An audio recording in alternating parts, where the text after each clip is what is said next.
तो मैंने दो दर्द का जिक्र किया। एक दर्द का नाम है प्रसव की पीड़ा और एक दर्द का नाम है प्रवास की पीड़ा। जब मेरी माँ ने मुझे जन्म दिया था तो मेरी माँ को प्रसव के पीड़ा का सामना करना पड़ा था।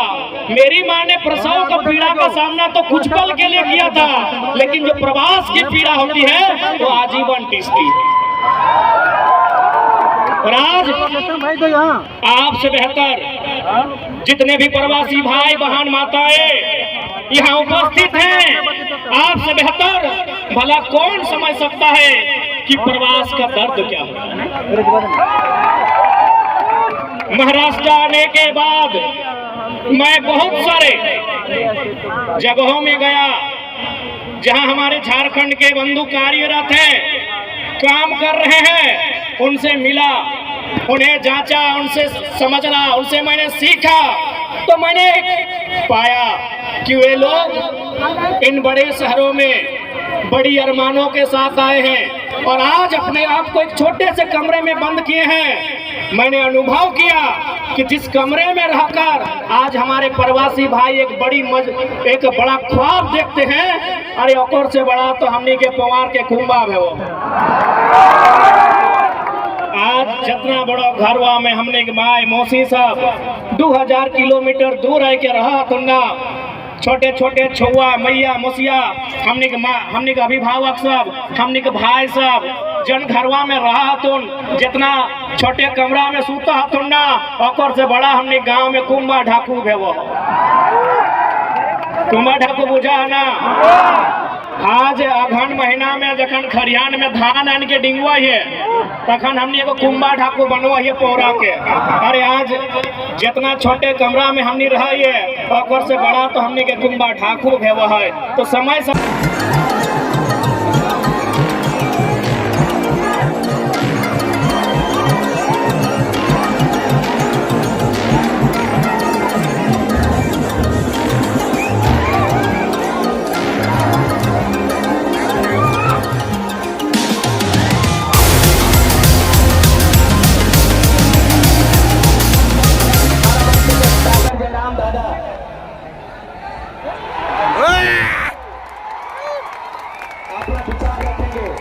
एकदम जोर से जय झारखंड, जय महाराष्ट्र, जय झारखंड, जय महाराष्ट्र, झारखंड, झारखंड, झारखंड, झारखंड, झारखंड।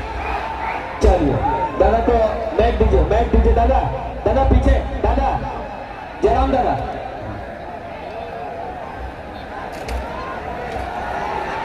चलिए आप दादा के पास मैच चल रही है, आप लोग शांति बनाए रखें, अनुशासन बनाए रखें और दादा का विचार सुनो। जय झारखंड।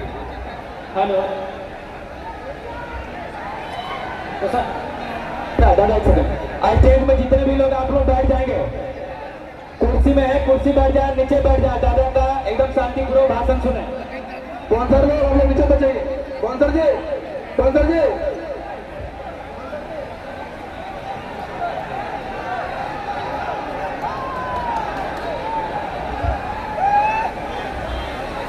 हेलो अच्छा तो दादा बैठ जाता ना, सब बैठ जाओ, जैसन बैठले वाला बैठ जाओ, जैसन बैठले वाला बैठ जाओ। वो तो कने हाथे कान दो तो सब। साथ ही साथ माया नगरी मुंबई को मैं एक संदेश दूंगा, क्योंकि हमारे मजदूर आर्थिक उन्नति की अपेक्षा लेकर यहाँ तक आए हैं। अतः माया नगरी मुंबई के साथ साथ जितने भी मराठी मानुस है मैं उनको भी संदेश दूंगा, क्योंकि आपका राज्य, खासकर आपकी मुंबई आर्थिक राजधानी के रूप में जानी जाती है। यहाँ आर्थिक राजधानी यानी अर्थ यानी धन यानी पैसा। तो मैं एक संदेश दूंगा कि धन का 3 ही गति होता है। आर्थिक राजधानी माया नगरी को मेरा संदेश होगा, क्योंकि आपके पास अरबों का पैसा है, अरबों खरबों रुपया है माया नगरी तुम्हारे पास। तो मैं एक संदेश दूंगा माया नगरी को कि धन का 3 ही गति होता है। या तो उपयोग करो मतलब जितना पैसा कमाए हो उसको यूज कर लो, पहला गति होता है यूज करना, दूसरा गति होता है दान करना। यानी अगर पैसा तुम्हारे पास जरूरत से ज्यादा है तो जरूरतमंद गरीब मजदूर किसान पीड़ित लोगों को दान कर दो। और नहीं तो तीसरा है जैसे हमने कहीं मुझसे खाए तीन ही होता है, पैसा का चौथा नियम नहीं होता है, तीन ही होता है। या तो यूज कर लो, या तो डोनेट कर दो, या तो फिर वो समय के साथ नष्ट हो जाएगा। जैसे कभी काला धन के रूप में तो कभी कोरोना के रूप में स्पेन और इटली में सड़क में पैसा फेंक दिया था। इसलिए मुंबई की माया नगरी को झारखंड के बेटे का संदेश होगा कि आप झारखंडी मजदूरों के साथ माया के साथ नहीं, दया के साथ पेश आइएगा। ये दया के हकदार है, आपकी माया छल कपट के हकदार नहीं है। क्योंकि आपके लोग भी रहते हैं, मराठी मानुस भी हमारे झारखंड में रहते हैं, जीएम बन के रहते हैं, बड़े आला अधिकारी बन के रहते हैं। हम आपके यहाँ मजदूर बनकर रहते हैं। इसलिए हम आपसे अपेक्षा रखते हैं कि आप हमारे साथ माया के रूप में नहीं, दया के रूप में, करुणा के रूप में प्रस्तुत होइएगा। ये हम आपसे अपेक्षा रखते हैं। यहाँ जितने भी मराठी चैनल्स आए हैं, चाहे वो यूट्यूब हो, फेसबुक हो, या जो भी अगर प्रेस से आए हैं, मैं उनके माध्यम से झारखंडी प्रवासी मजदूरों की पीड़ा को प्रस्तुत करना चाहूंगा कि आज हमारे लोग कई हजार किलोमीटर दूर अपने बीवी बच्चों के साथ, अपने परिवार के साथ यहाँ आकर जीवन यापन करते हैं। अब आपसे हमारा निवेदन होगा, आपसे हमारी दरख्वास्त होगी कि आप हमारे मजदूरों के साथ मालिक की तरह नहीं, एक भाई की तरह पेश आएंगे। उनके काम में हाथ बढ़ाकर सहयोग के साथ आगे चलेंगे। इससे महाराष्ट्र और झारखंड का संबंध और प्रगाढ़ होगा। क्योंकि यहाँ बहुत सारे नगर निगम के जनप्रतिनिधि आए हैं, जिसे हम लोग झारखंड में पार्षद कहते हैं, यहाँ शायद नगर सेवक, नगर सेविका कहा जाता है। वे मंच में मंचासीन है। मैं उनको भी संदेश दूंगा, झारखंड के जो जनमानस है, झारखंड के जो मजदूर आए हैं, आप इनके साथ एक मानवता के आधार पर एक इनके साथ इस प्रकार का पेश आइए जैसे ये किसी मालिक के पास नहीं, ये मजदूरी करने नहीं, एक भाई का हाथ बटाने आया है, एक भाई को सहयोग करने आया है, आपकी उन्नति में आपका हाथ बटाने आया है, आपका सहयोग करने आया है। और ये बड़ी बड़ी इमारतें भले दिखने, दूर से दिखने में सुंदर दिखती हो, तो इसमें हमारा पसीना जुआ है, वो हमारे मजदूरों का है। आज ये बड़ी बड़ी इमारतें रहे, या लंबी लंबी सड़कों की लाइन रहे, या ट्रेन रहे।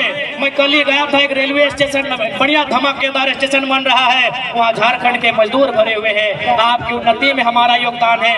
यदि आपकी उन्नति में हमारा योगदान है तो उसके बदले में हम भी अपनत्व का भाव रखते हैं, हम भी इंसाफ की बात रखते हैं, हम भी न्याय की अपेक्षा रखते हैं। भागा बोकारो दन। कुछ दिन पहले हमारे गोमिया क्षेत्र के एक मजदूर की हत्या हो जाती है, बड़ा दुख लगता है। एक तो हमने प्रवास का दर्द झेला है, एक तो हमने अपने माता पिता से दूर रहने का दर्द झेला है। उसके बाद अगर हमें इस प्रकार से हमारी हत्याएं होंगी, इस प्रकार अगर हम असुरक्षित महसूस करेंगे तो पीड़ाजनक स्थिति है। पहले मैं धन्यवाद दूंगा महाराष्ट्र पुलिस का, जो हमारे अगल बगल खड़ी है सुरक्षा के लिए, कि उन्होंने उस हत्यारे को पकड़ा, उन्हें सजा के लिए आगे भेजा है। मैं धन्यवाद दूंगा। लेकिन हम अपेक्षा रखेंगे महाराष्ट्र पुलिस को, मेरा संदेश होगा कि इस प्रकार की घटनाएं हमारे साथ ना घटे। हम 2000 किलोमीटर दूर से झारखंड से चलकर आए हैं, एक प्रवासी की पीड़ा लेकर आए हैं, एक दर्द, एक गाथा को लेकर आए हैं, एक वेदना, एक त्रासदी को झेल कर आए हैं। आपसे हम न्याय की अपेक्षा रखते हैं, आपसे हम सहयोग की अपेक्षा रखते हैं।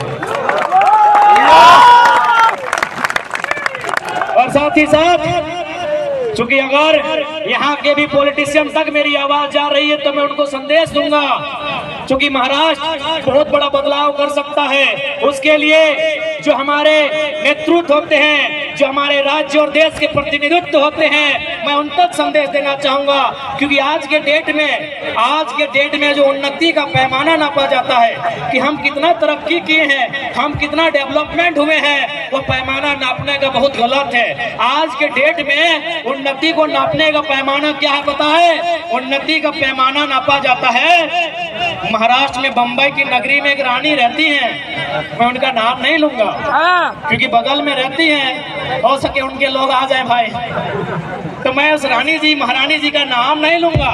लेकिन मीडिया में मैं सुनता हूँ कि महारानी जी 3 लाख की साड़ी पहनती है, महारानी जी 1 लाख की चाय पीती है, महारानी जी के पास 1.5 लाख का टेलीफोन है, और मीडिया कहती है कि भारत तो तरक्की देश है, भारत ने तो उन्नति किया है, भारत तो विकसित देश है, भारत तो बहुत आगे बढ़ रहा है, भारत तो विश्वगुरु बन रहा है, क्योंकि यहाँ की महारानी 3 लाख का चाय पीती है।